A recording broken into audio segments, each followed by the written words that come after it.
Founder of Kickass Women. Join Jo over the next hour as she shares stories and conversations that are both inspiring and empowering. Having spent over 30 years in the corporate sector, Jo Sainsbury kicked off her heels and became a coal train driver working in the rail and mining industry. It has been her goal ever since to empower and support women who are considering a career change into an industry role, making the transition as smooth as possible. Jo is a walking, talking success story of how taking the plunge into industry can open up a world of opportunity. And you can do it too. If you're a woman working in industry or considering a career change, this is the radio station for you. Let's get into this episode of Kickass Radio. Hey there, Glo-getters. Welcome to the Kickass Radio Show. Am I excited for today's show? You bet your kick-ass I am. When you were a child, did you ever want to become a superhero with powers that helped you conquer the world? Whether you wish for flying powers or the ability to cast spider webs at the flick of a wrist, we can all use a superhero in our lives now and then. And sometimes that superhero is in the form of a copywriter. Connecting with customers in 2021 is tough and really tough. Attention spans are shorter than ever. Clickbait is running rampant and fake news is one of the worst obstacles and the newest obstacles to impact the world of content marketing today. And it sounds like we need a superhero after all. So even though clickbait and fake news are a few evil villains in the eyes of your customers, this doesn't mean that you need to accept defeat. You can still win the attention of your audience by installing some serious copywriting skills into your business blog, but it will take some dedication and a splash of superhero copywriting talent to make it work. So if you enjoy writing, you may have entertained the thought of becoming a full-time copywriter. When you learn how to become a copywriter, you can do exactly that. Copywriting is in demand because many businesses are turning to content marketing to increase revenue and generate leads. And copywriters spend their days writing prose for the purpose of advertising, to promote and sell goods and services. So, for example, a copywriter might write a new jingle for a cereal commercial or come up with a new company tagline. A copywriter's job may not be in the spotlight, but the role is really important and it makes a large impact on the image and reputation of a company or a brand. And copywriters are the intelligent creatives behind the likes of writing social media content. They collaborate with many people from PR, marketing and customer services. They produce really high quality, error-free content. And they adapt the points from a creative brief into persuasive copy. So with all that fresh in your mind, let's dig a little deeper and find out of our guest today, who is Zoe Simmons, an accredited journalist and accomplished copywriter. So let's see if we can get her to lift the veil on this mysterious profession and discuss the process behind all the amazing and global acclaimed content under her accomplished belt. Zoe knows how to captivate audiences through the raw power of storytelling. And also at the age of 24, Zoe began building her copywriting and editing business, where she now works full-time, helping businesses, small and large, to find their perfect words. She's had work on ethical journalism published in Kathy Devine's book, Golden Age Politics, and made her speaker debut at the 2021 National Young Writers Festival. Zoe is also the silver winner of the Young Female Entrepreneur of the Year Award in the 2021 Stevie Awards for Women in Business. Now that's an achievement and a milestone, let alone being who she is. You are listening to the Kickass Radio Show Kickstart, where we talk about all things women working in non-traditional roles in varied male-dominated industries, and I tell you how it is. I'm your host, Jo Sainsbury, the Glo-getter. I hope we can keep you in good company over the coming hour. A huge shout out to all the women working out on site and on track today all over the globe. Stay safe and have a fantastic day or night shift.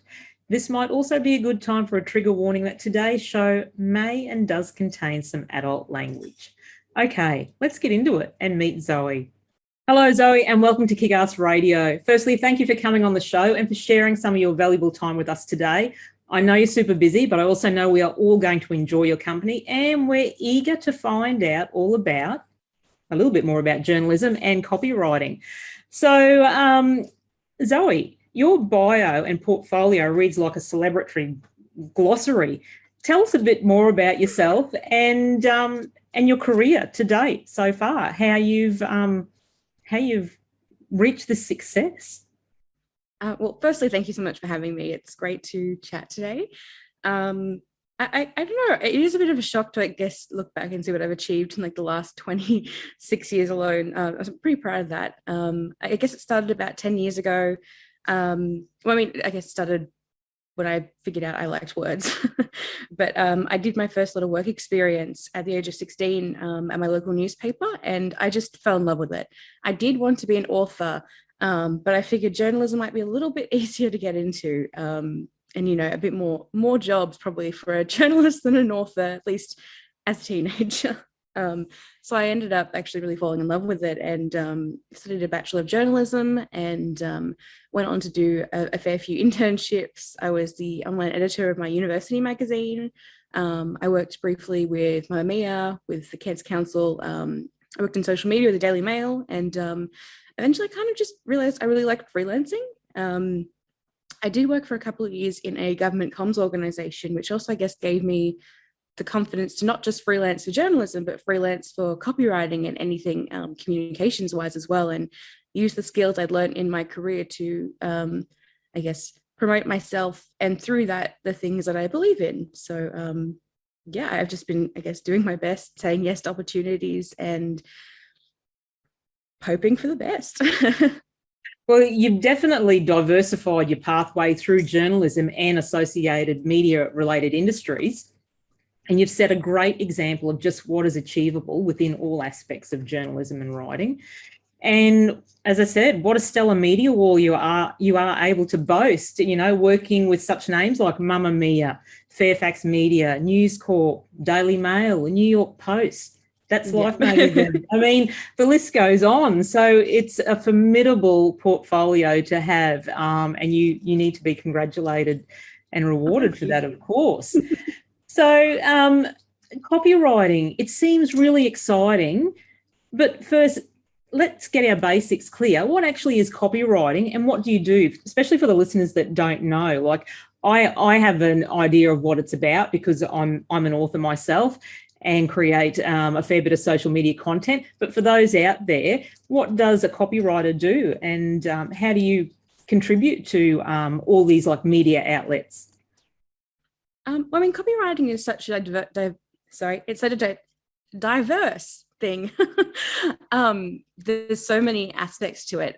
Basically, I think of it as anything that a business needs for their work, any kind of words a business might need. So that might be your website.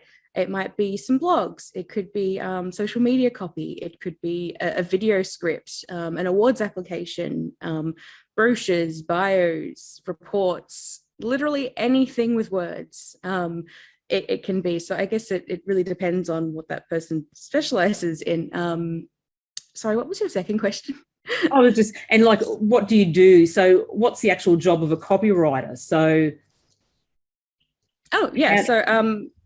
Generally speaking, I, talk to clients, figure out what they want, what kind of isn't working about their copy at the moment, and what they want to achieve from it. And then I guess I look through, I might, research competitors. I might look at other things. I really like to interview them and get to the heart of why they want something, why they care about it. I think that passion and I guess that experience from my journalism years really helps, make content really engaging, and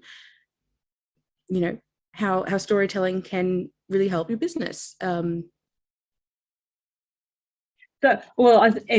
my take on copywriting is that it is part art, it's part human psychology and part science. So you need to understand underlying motivations as to why people buy. And then, you obviously craft the words to spur people on to take action. However, writing the words isn't enough, though. So you also have to use, as you said, data and reporting. So you go and research the customer's industry or field or sector or product that they're selling and or service, and you improve on that for them. So I suppose in the eyes of your customers, their prospects are like goldfish, and they only have, you know, those couple of seconds to grip their wandering attention. So every ad, article, web page, it needs words that pack a punch, that inspire and that resonate and play a part in a carefully cultivated buyer's journey. So that's obviously exactly where you need a copywriter like yourself that's as bold and results driven. So that's, you know, creativity at its best. So with your creativity, like you help the business cut through the noise. So, you know, and it's got to be powerful and it's got to be persuasive and more memorable, I suppose. So can I call you a word slinger or a word crafter? I haven't heard those ones before, but I would accept that. I usually just say word nerd, and I did see that on as well. I did see that on your bio, but yeah, I come across that term a little while ago, word slinger. I thought that packs a punch. Actually, it does. Makes me feel like I'm in the Wild West of copywriting. So it shows your creative flair. So getting back, like following on from your 10 years plus as a journalist and as an intelligent creative, how do you prepare or declutter your mind to make room for this creative work that you produce? I mean, I think for me, especially someone living with chronic pain and mental illness, for me, the key is rest and listening to my body. And when I'm tired, to just let myself be and not have so much pressure, which is very hard because I'm also very driven. So I constantly just want to go. And I have all these ideas, but you just have to stop yourself, rein yourself in, because if you do give yourself that space, generally speaking, you can craft something even better, or, you know, think about your goals and what you actually want to achieve. And I guess analyze and think, hey, wait a second, is this what I want to be doing? Is this leading to what I want to eventually achieve?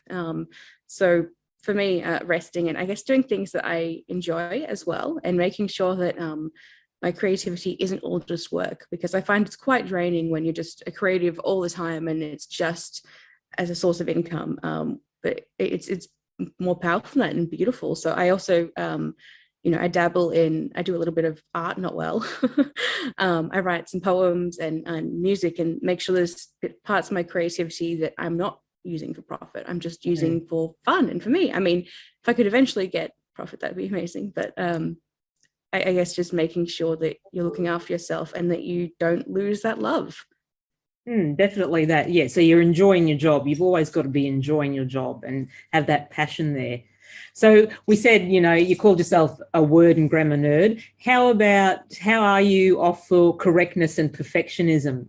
And I suppose in your job as a copywriter, it has to be perfect. I am a perfectionist, which is good and bad. I mean, it's great for my clients because it means that, you know, usually when I have a first draft, it's more like a final draft, which is great for them and anyone I work with, but also, I guess, agonizing for me because I want it to be absolutely perfect and nothing short of that is acceptable. So for my clients, I am really detailed in that. And I guess that comes in handy as an editor, particularly. Yeah. But for me, though, for my own things, I just have to calm down and be like, okay, it's good. It doesn't have to be the best in the world. If it's good and it helps someone, that is great. But yeah, I do need to, I guess, calm down a little bit with my perfectionism.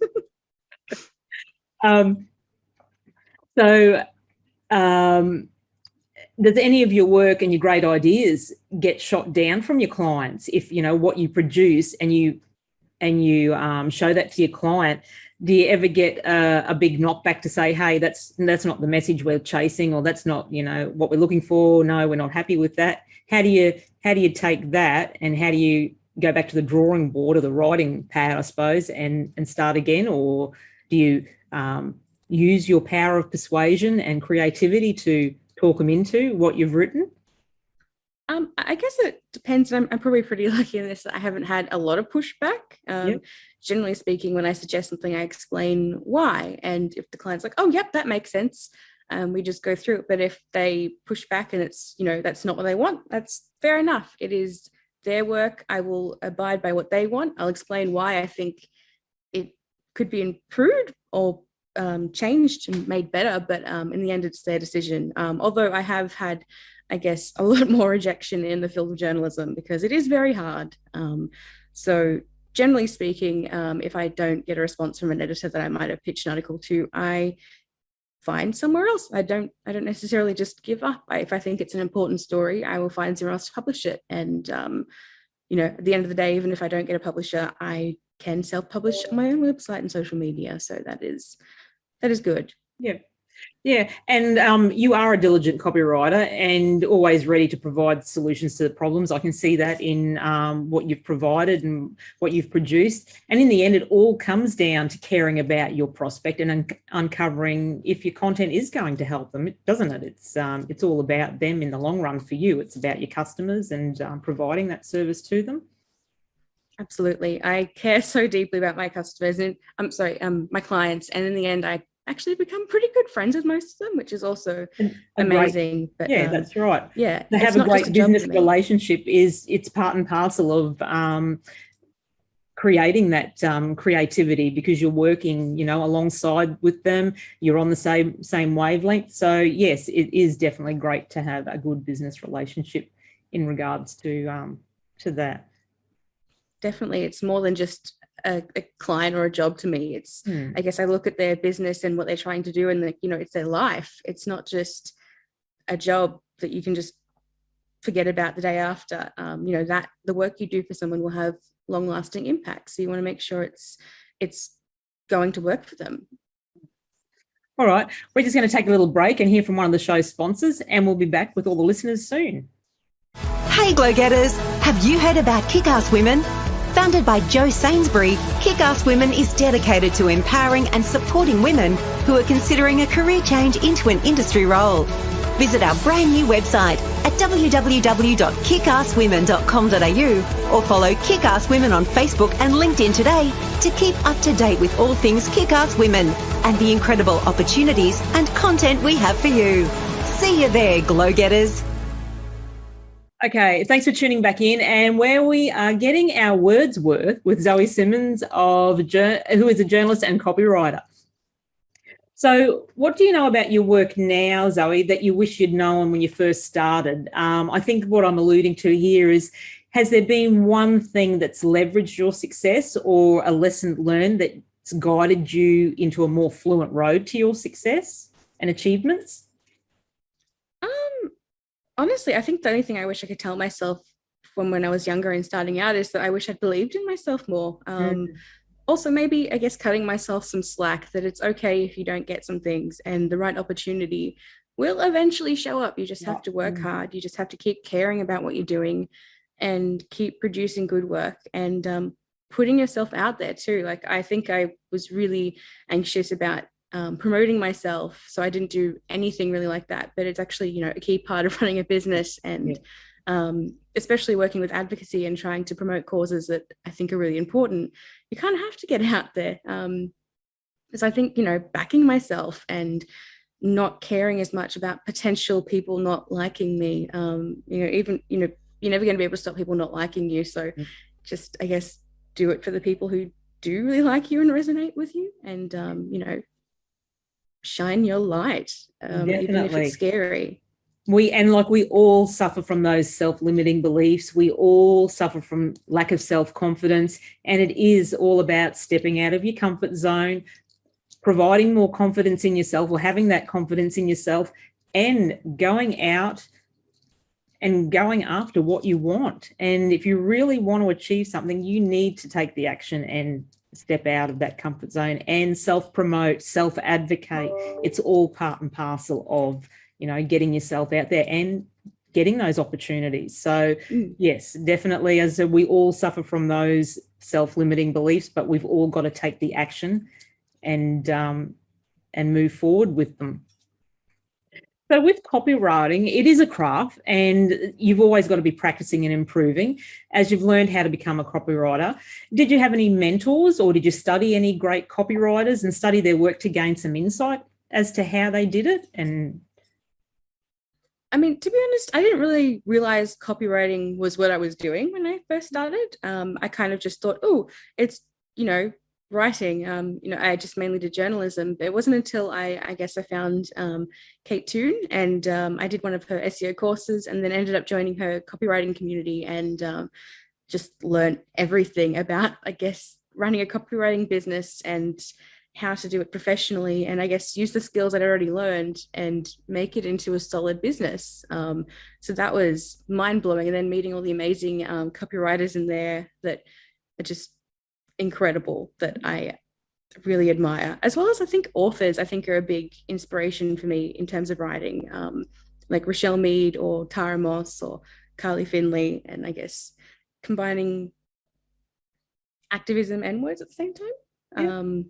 So I guess I wanted to work with brands that make a difference. Yeah, definitely. And I think we all have that advocacy within ourselves. Like, I'm a huge advocate for quite a few things myself, and like a little bit of feminism, but we need to be seen and we need to use our voices more. So that's where I advocate a bit there.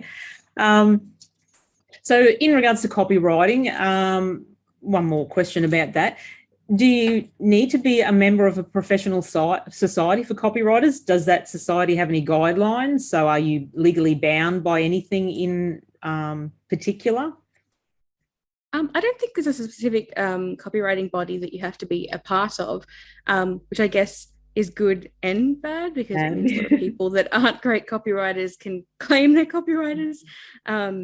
Generally speaking, there's a lot of, I guess, informal groups. Like, there's a lot of groups online, like the Freelance Jungle, for example, that a lot of copywriters hang out in, and the clever copywriting community. I think the MEAA also might have some guidelines potentially, but that could just be journalism. No specific body or governing rules. Yeah, no, that's fine. Yeah, it was just a question I thought, I must ask, because I wasn't aware of it myself either.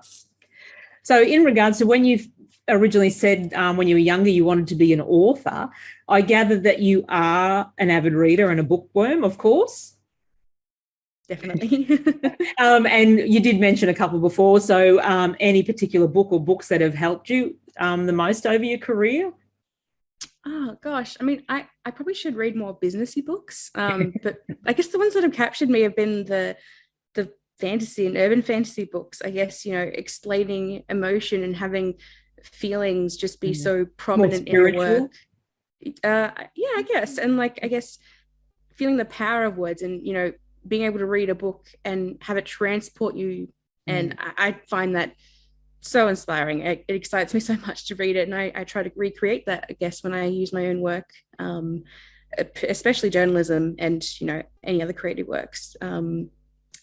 Honestly, I think finding Rochelle Mead's books were probably the biggest eye-opener, because I realized you could, combine humor and personality as well as clear, engaging writing. And that just has stuck with me. And even though, I guess the first books I read from her were young adult books, Vampire Academy, so I've kind of outgrown them a little bit, but I still do have, they hold a special place in my heart, particularly her adult books as well. Yeah. And books are all about taking you on the journey, and you need to let your mind go on that journey and recreate it yourself. And as you said, that's where a lot of your creative flow comes from actually going on that journey. So yes, books are definitely a mind traveling companion. Definitely best friends you can have, I guess, growing up. That's right, it is. And it's more, we should be advocating more for the younger generation to read, because it is so so good for your mind and your well-being. It's exercise for your brain. Absolutely. It's magical. Yeah. All right, so we'll finish with copywriting there, and I'd just like to ask you, over the course of your life and your career now, has there been any major challenges and that's actually provided like a stepping stone to where you are now, and for your advocacy and for what you've got in store or what you're doing now? Yeah, I think one of the biggest challenges I've had to, I guess, learn to live with and work with is developing chronic pain. I started experiencing it about 4 years ago or so. I didn't entirely understand what it was back then, and honestly I thought it was normal. It wasn't until I broke a bone and realized that my abdominal cramps were actually more painful than a broken bone. And then they, I guess, became more frequent, and other symptoms started rising. So that really rocked my world. I was someone that was quite a high achiever. Like, I'd be the person that would be spending my recess and lunch in the library at school studying. And when I studied my degree, I was also that person that would be in the library the whole day, getting work done early and doing all the things. So when I started developing chronic pain and chronic fatigue, I couldn't do that. And that was really hard for me, because I think when it started getting really bad, I was doing way too much. I was working 4 days a week in a job, and about 16-hour days with my own copywriting on the other side. So it was just way too much. And I completely burnt out, I think, mental health wise and chronic pain wise and chronic fatigue wise. It was just too much. So I had to figure out a way that I could still achieve things while being in pain. That was ridiculously hard, but eventually, I guess I just realized that I can't do everything, and that I need to set up my business in a way that I can support my chronic pain. So that's exactly what I did. I ended up working on my business and quitting my job, and I make my business run completely around how I'm feeling. But that's actually led to a lot of really cool opportunities. Like, for example, realizing I'm disabled meant that I could start to engage with the disability community online. And there's so many amazing people there, and I've learned so much. And I guess my advocacy headed in a slightly different direction as a result of that. And I've been able to do a lot of good, I think, and at least helping people not feel so alone as well as, I guess, raising awareness that this happens, that young people can experience this, and that it does totally change your life, but it's not an end. You can still do great things. Exactly. It's, there is a lot of us out there that have lots of, things going on in the background.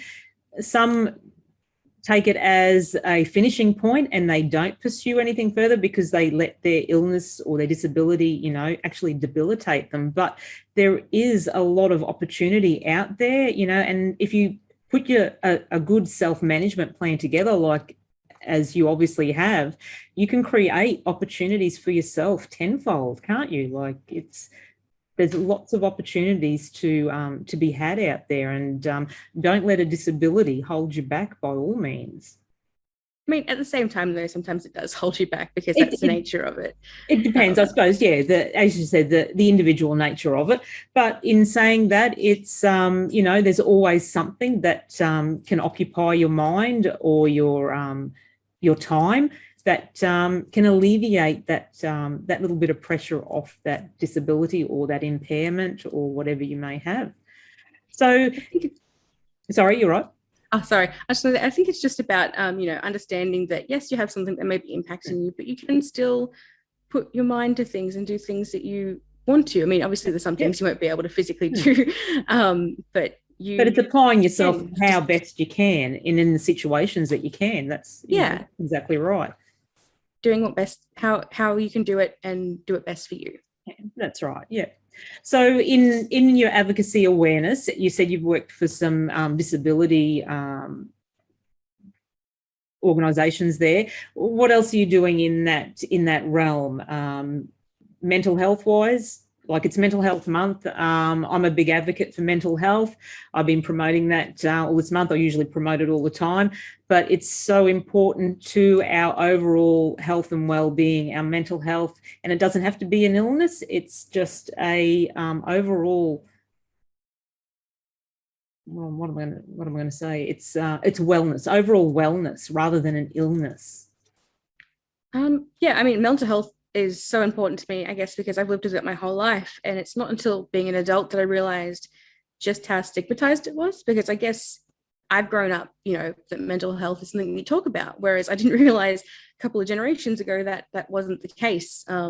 So I think it's really important to talk about what we experience, whether it's mental health, whether it's chronic pain, raising awareness that this does happen. And the more we talk about it and show that anyone can experience these things, and I guess destigmatize it. I'm definitely very passionate about that, as well as just helping someone not to feel so alone in their struggles, that you aren't alone, and people care about you. Yeah. And that's right. And it's about being able to be a good listener rather than speaking, put your ear out there and lend your ear and just listen. You don't have to speak. You don't have to respond to them. It's just giving that person another sounding board. And if you can support, that's right. If you can support them in just that capacity, that can be such an enormous help to that person. So yes, mental health is definitely a big topic on my list of things to do to always raise awareness of it and advocate for it. And that's in, as you said, in teenagers particularly, it was a big stigma for adults, years ago, and particularly men. Men are very shy about putting their feelings out, talking about their feelings, expressing their emotions and feelings. And now we are actively promoting men to do that, as well as teenagers. It's really imperative for teenagers to be able to show those emotions, to express their feelings. And once they do that, and once they feel comfortable and confident in doing that, there is a lot of progress made within themselves. And I think they eventually see that, and there's lots of support out there for them to actively do that now too, which is a good positive sign. I think especially just knowing that you don't have to bottle up, you don't have to walk this alone, and there's nothing wrong with being emotional. There's nothing wrong with having feelings. It's good to feel your feelings, and you feel them. And you can then process them and I guess work through rather than just ignoring it, which I think that was probably what was done more in the past. That's right. And it was a big taboo. You don't to show signs that you're actually struggling with your life, particularly mentally. That was like, oh, we need to send her off to the funny farm or, a mental health institution, because that's just not acceptable. So no, I speak about it a lot. It's a very sad story to see what happened in the past and in history, but such great progress happening now, and the advocacy and the awareness of all of that out and about now, and the resources. There's some fantastic resources that everyone can tap into online, and in a lot of the organisations within everyone's hometown and the regions. There's definitely a lot of resource out there to assist with anyone. I think especially now that things are online too, it helps a lot of people in rural communities that may not have been able to access them. That was hard for me when I was growing up. So I think that's something that people in cities probably don't realise. But how hard it is out in the regional and rural areas, that the internet is still unavailable in a lot of remote areas and rural areas. They're still that far behind with technology, and it's amazing to see that we are still on the back burner in some areas of Australia with that. It's just you can't really fathom that technology isn't in all areas of the country, but at least not well. No, that's right. So building on this now, and I know it's probably stemmed from a challenge or a particular reason, but I believe you are now putting pen to paper by working on your very own first book and becoming an author. So tell us about your story. What's got you expressing your words into a manuscript now? Well, I've always wanted to write a book. I have, I guess, written a couple of books, or attempted to, over the years. But on New Year's Eve 2019, I actually was in the Black Summer bushfires. I headed back to my hometown of Batemans Bay on the New South Wales south coast to visit my mum, and we got evacuated. So that was absolutely terrifying to experience. The fire was like on the sides of the roads as we were driving, and you just saw this black smoke as you were heading to the evacuation centre. And even at the evacuation centre, one of the spot fires was less than 100 metres away, and I just remember staring out at a cliff in front of me that had black smoke really close. I think less than a kilometre. It was burning houses in suburbia. and just looking at it and thinking, oh gosh, if we see flames, we have to just run behind us to the ocean. And that was such a terrifying experience, even at the evacuation center. And I wasn't, one of the people fighting and trying to save my home. I wasn't one of the people that, I guess I didn't know if people I loved were alive, but lots of people had it worse. Like one person in my book that I'm writing, they didn't know if their dad was alive. They had like one last phone call that they said they were trapped. There were fireballs the size of fire trucks raining down around them, and that they said, I'm sorry, I can't get out. And then the reception cut out. So I guess hearing stories like that, and I guess my own experiences, I was writing all these articles to try and help to raise awareness about what was happening, I guess, in our own words, because a lot of times journalists just kind of come in, bulldoze and forget. Whereas I knew I wouldn't do that. And I tried to raise funds a lot in the articles I wrote. I actually helped raise like $20,000 in that, just by sharing people's fundraisers and stories and getting big news to be interested. But in the end, I was just thinking, wow, there is so much that the news just isn't capturing, and so much more that just a simple 1,000-word article can't capture. So I decided to make it a collection. I decided to write a book, and it's a collection of our stories of survival. So it's the good, it's the bad, it's the brave. But also, I guess something that's kind of strange but cool about it is there were some really nice moments in all that terror. From everyone's stories, there, maybe someone made like a casserole or something beforehand, and they managed to take it with a fire and then share it with everyone. Or, a young single mum that didn't have anywhere to go and everyone rallied around her and stuff. So actually, a lot of humility does come out in those unfortunate and tragic circumstances, and they were very tragic in a lot of areas. It's something, that we have unfortunately seen in Australia a number of times, but to that extent it was back in 2019 was absolutely horrific. And I couldn't even imagine, what you felt, what you saw. And a lot of those areas are still recovering, and they still got a long way to recover, don't they? We're not on your screens anymore, but that's still suffering. That's right. And that's where, to share those stories is definitely, a great thing to do, because as you said, it's not on our screens anymore. It was there at the time. It was, breaking news. As you said, it's only told, only bits and pieces are told.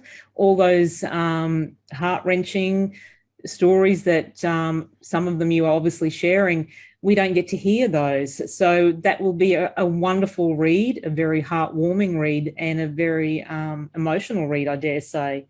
So definitely, I cried writing it. Yes, I cried so much writing it. So, so how far along are you off from actually getting that published now?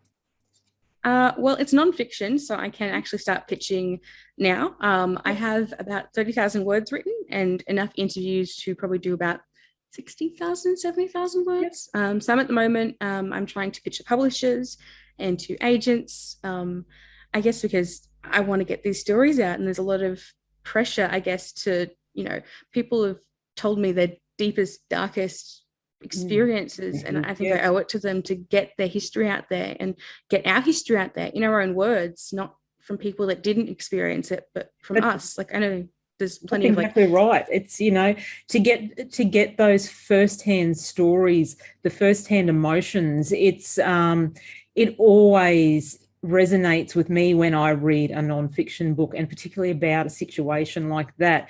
I find myself crying. You're expressing all the emotions as you're being told, as you're reading them.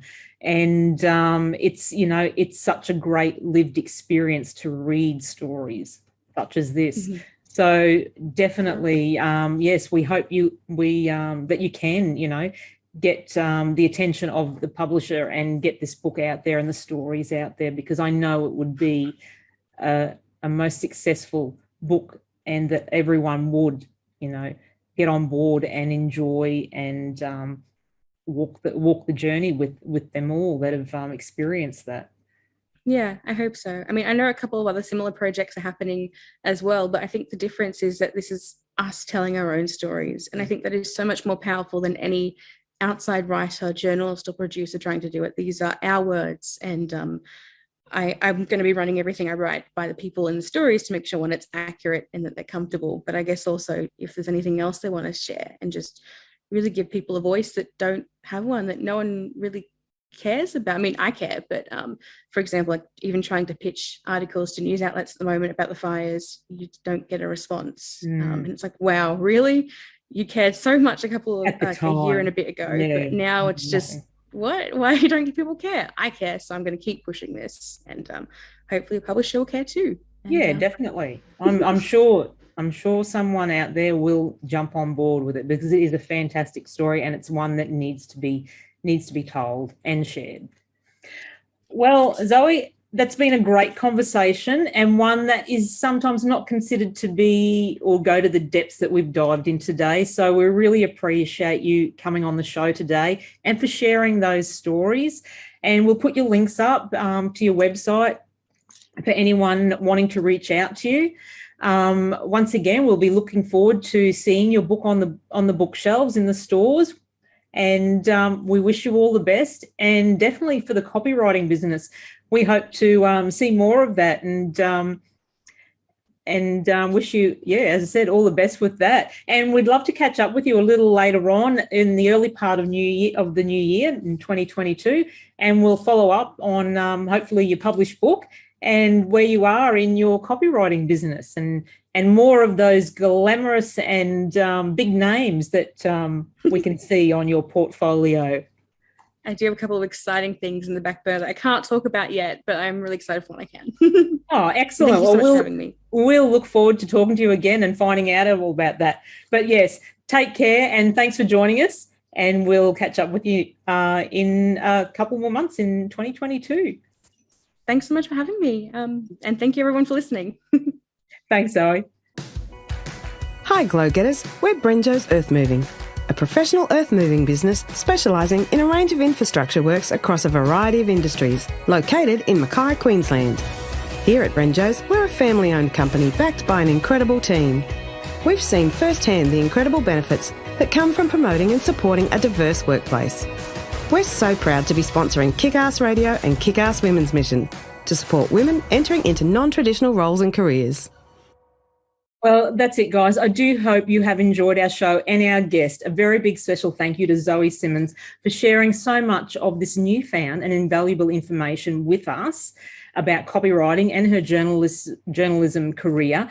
And also, we should have put out a trigger warning there for anyone that has suffered a bit of emotionally from our conversation on the bushfires of 2019, just in the last half of the show. We do apologise for that, and should you be feeling in require of some support, please reach out to the necessary and available resources to help you out there.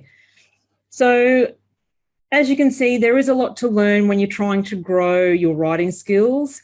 However, it's important that you remain diligent and keep flexing those writing muscles day after day. After a lot of practice and hard work, you too can be a powerful writer of posts and articles. If you need a copywriting superhero on your team, get in touch with Zoe for content that moves mountains. As always, I really appreciate you guys giving me your time to listen to this radio show. You can find more information on this episode and Zoe Simmons in the show notes or on my social media pages.